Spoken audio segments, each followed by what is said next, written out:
Gravando para o primeiro A e o primeiro B, capítulo 13, as grandes navegações e o mercantilismo. Esse assunto é um bocadinho extenso, então o outro eu não fiz, não precisei fazer 2 áudios, né? Para o Thales fazer o negócio lá para mim, das imagens, mas esse eu vou ter que fazer, porque num primeiro momento eu vou falar para vocês das grandes navegações, que foi todo o período que vai do século XV, começa a ideia no século XIV, mas intensifica no século XV, então eles vão conhecer, os portugueses e os espanhóis querem conhecer a outra parte do mundo, principalmente para buscar especiarias, tá? Então, por conta disso, provavelmente eu tenha que fazer dois áudios, mas isso não tem problema. A apostila inicia falando que 6 bilhões de dólares é o custo mínimo que o Mark Swan, um projeto, né, que foi criado em 2011 por um bilionário holandês que pretendia desenvolver uma tecnologia e equipamentos capazes de levar pessoas para colonizar o planeta Marte ainda na década de 2020. Uma baboseira sem fim, mas ok, né? Esse povo aí tem dinheiro, gosta de falar a respeito dessas coisas. A ideia não saiu do papel, né? Não, por enquanto não entrou em situação que possam colonizar o planeta, mas são várias pesquisas, vários descobrimentos, várias baboseiras criadas pelos homens, pelos seres humanos que, na verdade, na minha opinião, deveriam buscar sanar a fome, sanar algumas doenças, sanar a pobreza em vários países do mundo, não só na África, mas em vários lugares do mundo onde as pessoas morrem de fome, fica criando ideia para colonizar e colocar gente morando no planeta Marte. Atenta para o planeta Terra, que nós estamos precisando de pessoas que atentem para isso, né? Mas essa baboseira toda inicia aí falando a respeito desse assunto na apostila, que não tem nada para vocês olharem, tá?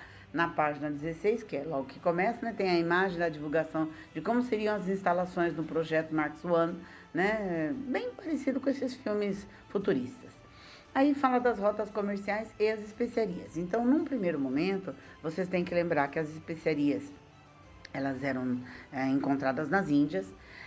Antes das especiarias, os europeus não conheciam nada a não ser o sal, que também era uma coisa que eu também já comentei com vocês, era o que algumas moças levavam como dote, porque era raro, né? Eles conseguirem o sal, só lugares onde tinha próximos aos mares que conseguiam, então era um produto raro, mas as especiarias encontradas especificamente nas Índias, elas eram raríssimas, elas eram muito caras. Também já falei mais ou menos isso para vocês, mas vocês aprenderam com o Elvis e com seus outros professores, né? Então não tem problema, não é nada de novidade. Quando a gente falou do capítulo sobre a Baixa Idade Média, né, nós vimos que naquela época, na Baixa Idade Média, nós tivemos o Renascimento Comercial. Ok, o Renascimento Comercial foi o nome dado pelos historiadores para aquele monte de transformações econômicas e sociais que foram iniciadas na Europa a partir do século XI. Baixa Idade Média, que todo mundo sabe que é um período que eu adoro explicar e acho maravilhoso de estudar, né? Essas inovações, elas foram decorrentes de novidades técnicas que foram introduzidas na agricultura, como a charrua, por exemplo, que a gente falou bastante, né? Essas mudanças todas, elas conseguiram modificar também a economia europeia. A economia se monetarizou, as pessoas passaram a utilizar moedinhas para comprar e vender mercadorias, em vez de trocar produto, né? Trocava-se um produto pelo outro. Surgiram as feiras em pontos estratégicos da Europa, né? Essas feiras, elas eram chamadas de burgos. A gente também já falei sobre isso, mas não expliquei, porque ele é assunto específico desse conteúdo aqui, né? O comércio, naquela época, ficou nas mãos da burguesia.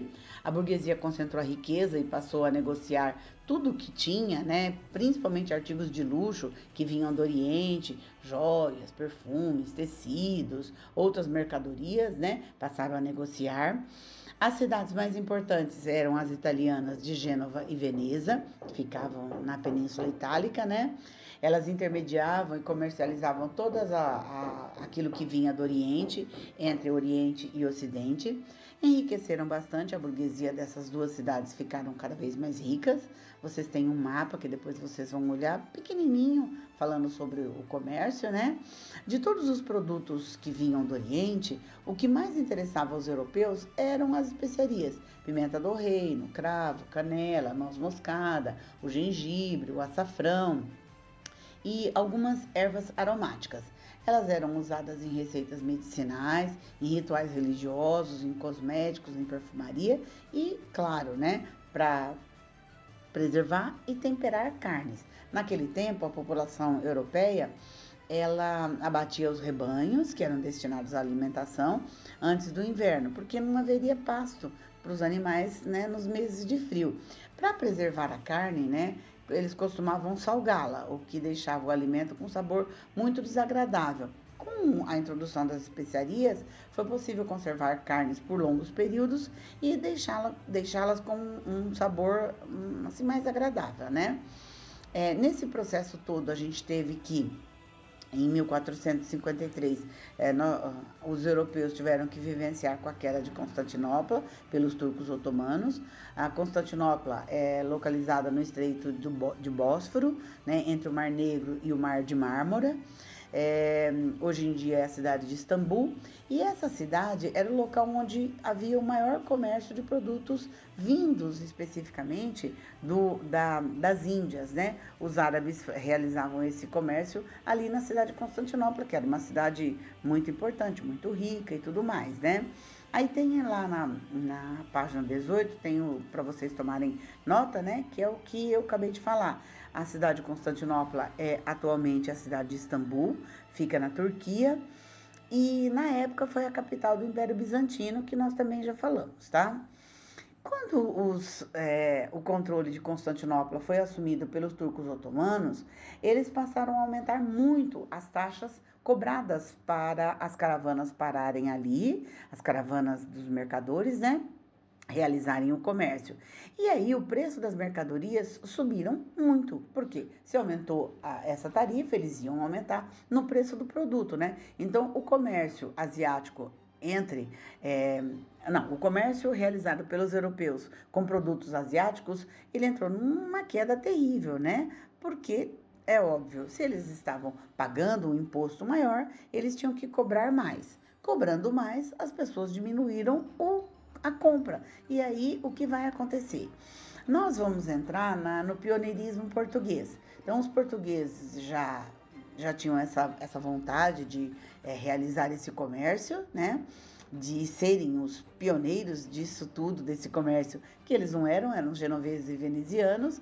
Mas o que vai acontecer? Houve em Portugal uma aliança entre os representantes da burguesia mercantil e o rei, claro, né? E o que vai acontecer especificamente? Os portugueses, eles estavam assim, muito interessados nessa empreitada de realizar a viagem sobre o Oceano Atlântico até chegar nas Índias, partindo do pressuposto que a Terra era, naquele momento, eles achavam que a Terra ela era quadrada e que iriam cair num profundo abismo. Então, houve uma introdução de todo o processo na Escola de Sagres. A Escola de Sagres ela foi muito importante dentro de todo o trajeto, de todas as conquistas realizadas por Portugal, e eles saíram à frente. Uma outra coisa que facilitou bastante a burguesia portuguesa e a aliança entre a burguesia e o rei, que eu já falei isso para vocês uma vez, foi a Revolução de Aves que aconteceu no século XIV, né?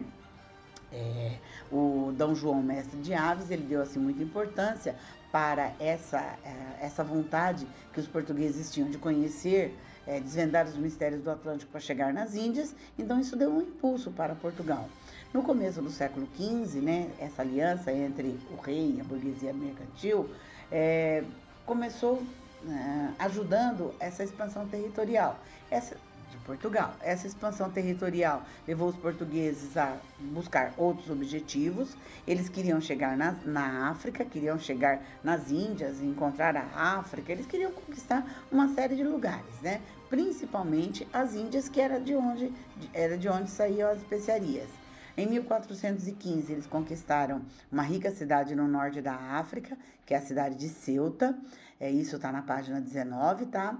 Ela era um entreposto comercial muito próximo do Estreito de Gibraltar e ali ela era de controle dos muçulmanos, mas como ela era uma cidade muito importante para a realização do comércio, né, de toda a atividade comercial, os portugueses conquistaram essa cidade. Então foi no ano de 1415. Ela passou para o domínio dos portugueses e isso ajudou bastante. Esse processo todo de expansão de conquista portuguesa vai acontecer em 1418, quando eles vão organizar expedições marítimas para a viagem na região costeira da África. Essa região costeira ela era muito importante, era desconhecida pela maioria dos portugueses. Em 1487, sai de Portugal uma expedição chefiada por Bartolomeu Dias. O Bartolomeu Dias ele vai cruzar o Cabo da Boa Esperança, que foi batizado num primeiro momento como Cabo das Tormentas, em 1488, que é a data específica que a gente tem, cair em prova e tudo mais, né? Ali era um lugar onde tinha muita tempestade, muitos redemoinhos e tudo mais. Então, o Bartolomeu Dias, ele batizou de Cabo das Tormentas. Só que o rei, quando ele foi para Portugal e contou tudo o que tinha acontecido, né? Eles acreditavam que eram monstros marinhos, algas gigantescas, dinossauros voadores, que acabavam com todas as expedições. Mas o Bartolomeu Dias falou, não, ali é uma região terrível, né? Batizei como Cabo das Tormentas, porque tem muita tempestade, as embarcações viram, mata todo mundo, aquela situação complicada, mas aí o rei achou que não era bom, que era um nome que traria mau agouro, e batizaram então esse extremo sul do continente africano como Cabo da Boa Esperança. É o nome que tem até hoje, se vocês forem olhar, vocês vão encontrar o Cabo da Boa Esperança, né?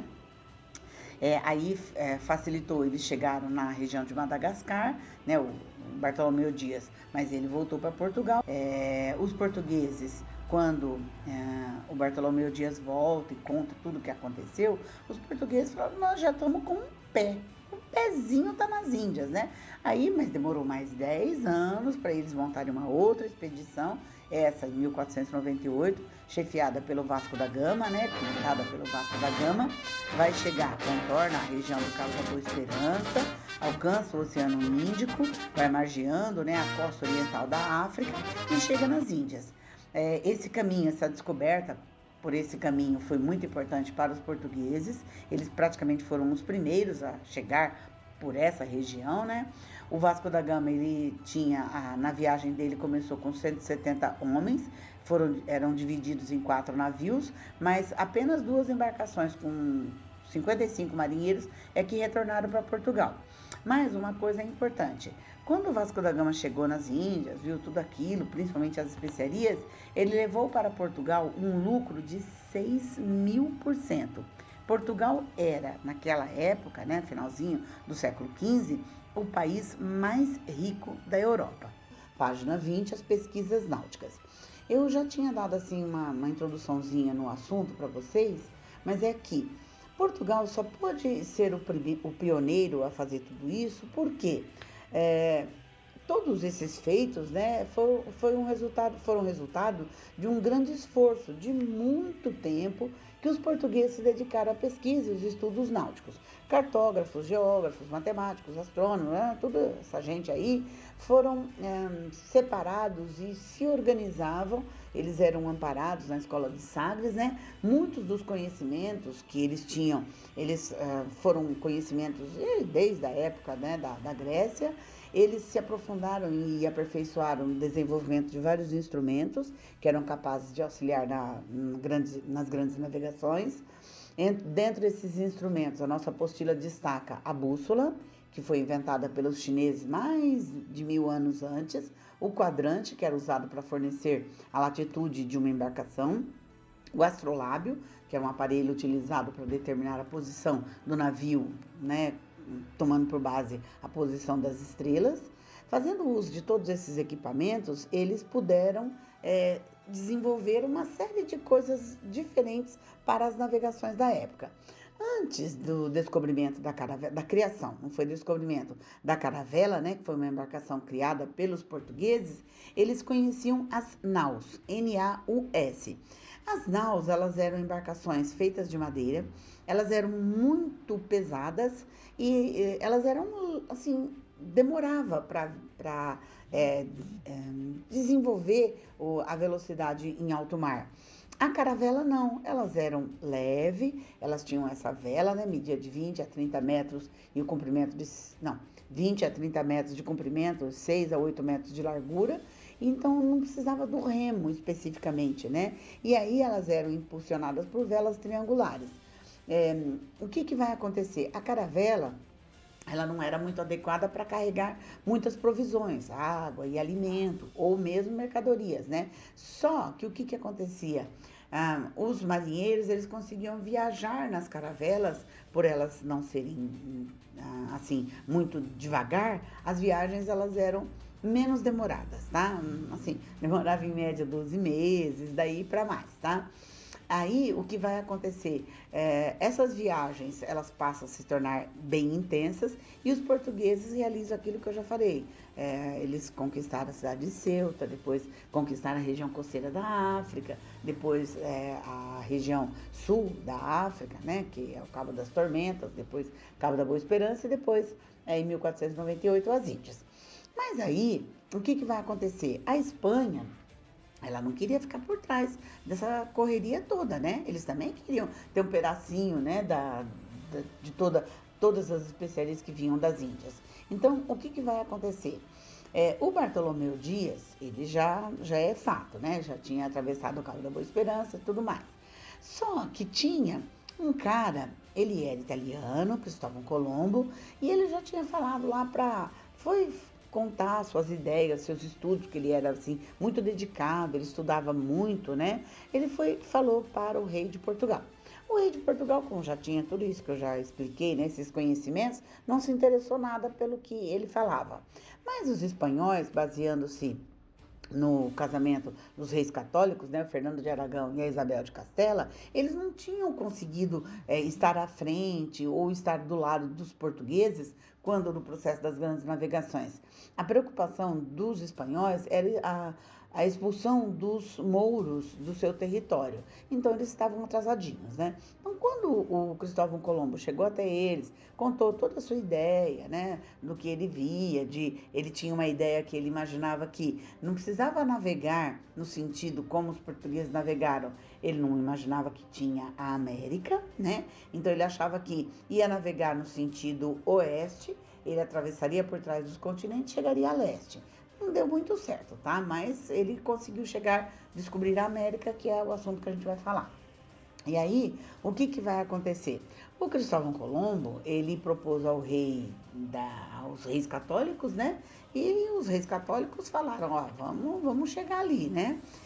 Os reis católicos, eles chamaram, vem pra cá, rapaziada, a burguesia também estava interessada em enriquecer, a burguesia financiou, o Cristóvão Colombo saiu com 3 caravelas, Santa Maria, Nina e Pinta, saíram do Porto de Palos, na Espanha, e aí o sentido, depois eu mostro no mapa para vocês, né, em sala de aula, no sentido oeste, ele achava que ele atravessaria por trás dos continentes e chegaria lá do lado de lá nas Índias. Não foi bem isso que aconteceu, porque como ele não imaginava, ele chegou na Espanhola de São Domingos e ele descobriu a América. E aí houve um problema, né? Porque os espanhóis, eles realizaram uma série de viagens, mas os portugueses estavam à frente há muito tempo. Então, quando chegou para os europeus que o Colombo tinha chegado nas Índias, muito antes dos portugueses, aquilo virou um vucu-vucu, né? Porque como nós estamos ali no Oceano Atlântico há tanto tempo e não conseguimos chegar, como que esse cara viaja 2 meses e chega? Então aquilo deu um probleminha entre eles, né? E aí, o que vai acontecer? Naquela época, quem estava acima do rei era o Papa. Então, no ano de 1494, ele descobriu a América né, entre aspas, a palavra descobrir, né? Ele descobriu no ano de 1492, em 12 de outubro de 1492, mas aí, né, virou aquela briga, como eu falei, né? Aquele vucu-vucu entre os portugueses e os espanhóis. E aí o Papa Alexandre VI foi chamado. Eles se reuniram em junho de 1494 na cidade de Tordesilhas, na Espanha.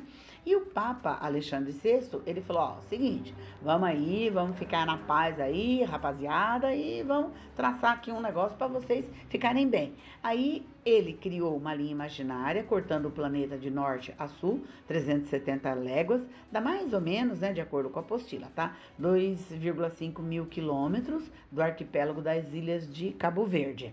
Os territórios, né, já descobertos e os que viessem a ser descobertos teriam que utilizar essa linha imaginária, e aí todas as terras que ficassem a leste dessa linha, que foi batizada com o nome de Tratado de Tordesilhas, seriam de Portugal. Todas as terras a oeste seriam da Espanha. Então vocês têm aí na página 21, no finalzinho, um mapa bonitinho, tá? Aí tem também na leitura complementar um tratado questionável, porque, né, não se sabe, porque o Papa, ele foi o intermediário na briga entre portugueses e espanhóis.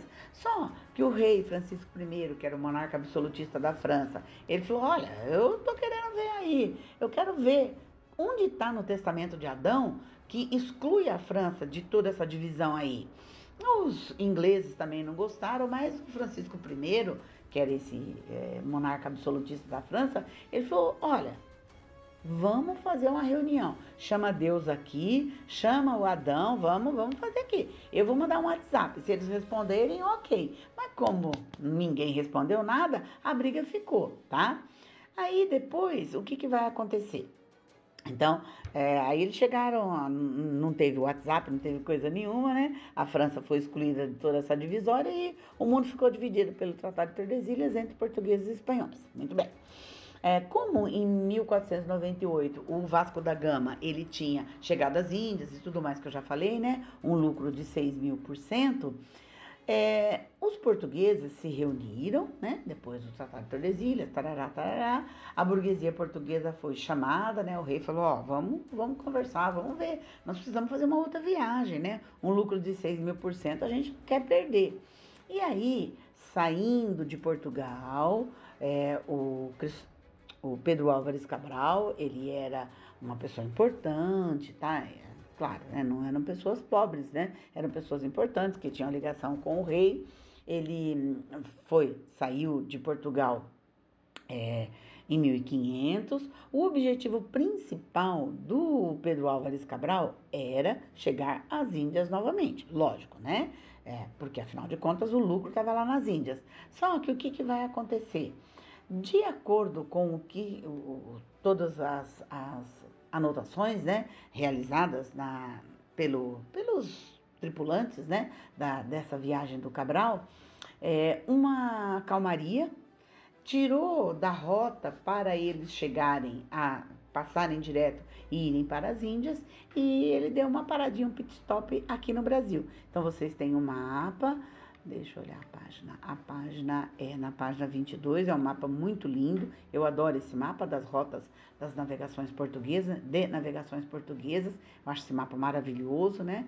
Já fiz um trabalho na época que não era do jeito que a gente tem agora. O SAS dava para fazer assim, vários mapas para vocês completarem, né? Mas eu sou boazinha, não vou pedir não. Só para vocês olharem que esse mapa é lindinho. Tem Ceuta, tem o Cabo Bojador, né? E aí a região de Porto Seguro que foi avistada pela expedição do Pedro Álvares Cabral, tá? Antes de Cabral, outros já tinham feito essas viagenzinhas aí, né? Mas o Cabral chegou nessa região, né? O governo português não tinha ideia do que era. E aí tem toda aquela história, né, para batizar, né, de Brasil, mas o que importa é que os portugueses chegaram aqui 22 de abril de 1500. Então, o Brasil, antes de qualquer coisa, ele já era motivo de disputa. E aí depois, a partir de 1530, na verdade 1532, é que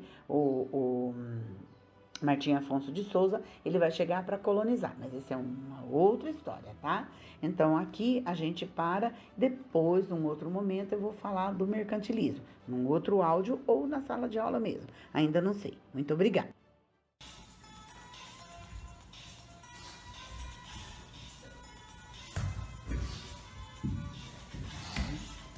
Porra! Tu é doido? Marcelo D2. Virou a cadeira do jurado? Tá eliminado.